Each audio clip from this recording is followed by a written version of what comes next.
तो भाई CSIR IICP यानी कि Indian institute of chemical biology में MTS के लिए रिक्रूटमेंट निकल के आ चुकी है। ये जो CSIR है ये कोलकाता में, वहीं पे इसकी वैकेंसी आई हुई है जहाँ पे इसका सेंटर है। तो बात करें वैकेंसी की, तो इसकी स्टार्टिंग अप्लाई डेट की बात करें तो 5 मार्च 2026 से आप इसके लिए अप्लाई कर सकते हैं ऑनलाइन।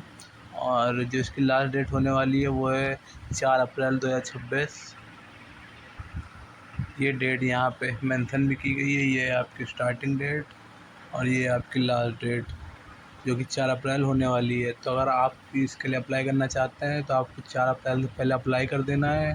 MTS की पोस्ट है, इसमें क्वालिफ़िकेशन सिर्फ 10th पास अगर आप हैं तो आप इस पोस्ट के लिए अप्लाई कर सकते हैं। बात करें वैकेंसी की, तो जो वैकेंसी निकल के आई है वो है मल्टीटास्किंग स्टाफ यानी कि MTS की पोस्ट निकल के आई है।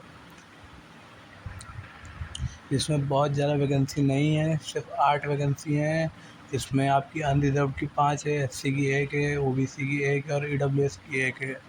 लेकिन इस पे वीडियो बनाने का मेरा सिर्फ एक ही पॉइंट है कि जिनमें कम वैकेंसी होती है उस पे बच्चे बहुत ज़्यादा ध्यान नहीं देते हैं। तो अगर आपने इस चीज़ का ध्यान दिया और अगर आप इस चीज़ का फ़ायदा उठा सकते हैं तो ये आपके लिए एक अच्छी चीज़ होगी, क्योंकि जब वैकेंसी कम होती है तो लोगों को बहुत कम पता होता है उस वैकेंसी के बारे में। इसलिए मैं चाहता हूँ कि अगर आप अप्लाई कर सकते हैं तो आप ज़रूर इसमें अप्लाई करें।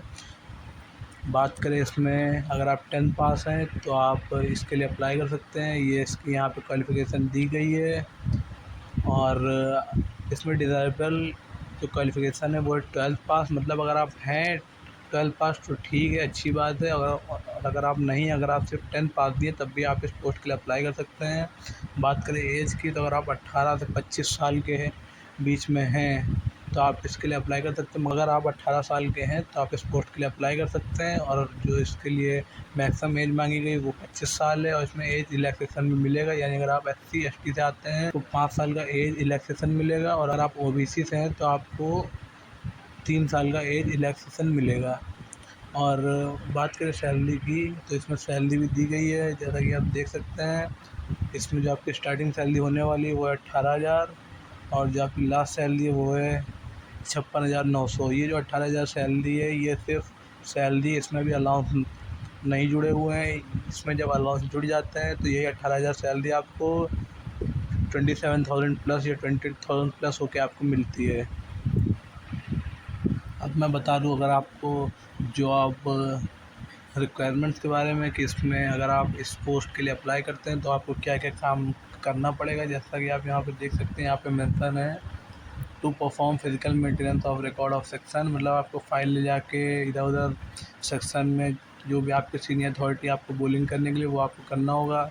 General cleanliness and upkeep of the section, मतलब आपको साफ़ सफाई रखनी पड़ेगी जो आपका सेक्शन होगा और आपको अप टू डेट, मतलब सब कुछ आपको एक तरीके से अरेंज करके रखना होगा। और भी चीज़ें, कैरिंग ऑफ फाइल्स, ऐसे ही आपको काम MTS में मिलते हैं, क्योंकि इसीलिए इस पोस्ट का नाम मल्टीटास्किंग स्टाफ होता है।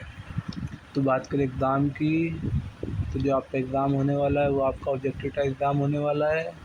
और जो आपके एग्ज़ाम में क्वेश्चन आएंगे वो इंग्लिश में भी आ सकते हैं और हिंदी में भी आ सकते हैं, वो आपकी चॉइस होगी। बस जो इंग्लिश का पेपर होगा वो सिर्फ अपनी लैंग्वेज में आएगा, इंग्लिश में। बाकी सारे पेपर आप जिस भी लैंग्वेज में चाहे आप उसमें पेपर दे सकते हैं। जो एग्ज़ाम का स्टैंडर्ड होने वाला है वो 10th क्लास होने वाला है जैसा कि यहाँ पे लिखा हुआ है।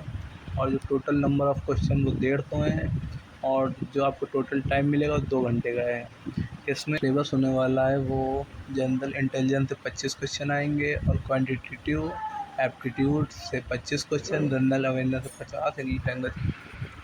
तो इसमें जनरल अवेयरनेस से 50 क्वेश्चन और इंग्लिश लैंग्वेज से 50 क्वेश्चन, मतलब आपके टोटल नंबर ऑफ़ क्वेश्चन 150 आएंगे और एक क्वेश्चन 3 मार्क्स का होने वाला है। मतलब अगर आप एक क्वेश्चन सही करते हैं तो आपको टोटल 3 मार्क्स मिलेंगे और अगर आप एक क्वेश्चन गलत करते हैं तो आपका 1 मार्क्स कटेगा, जो कि यहाँ पे मेंशन है 3 marks for every correct answer and 1 negative mark for every wrong.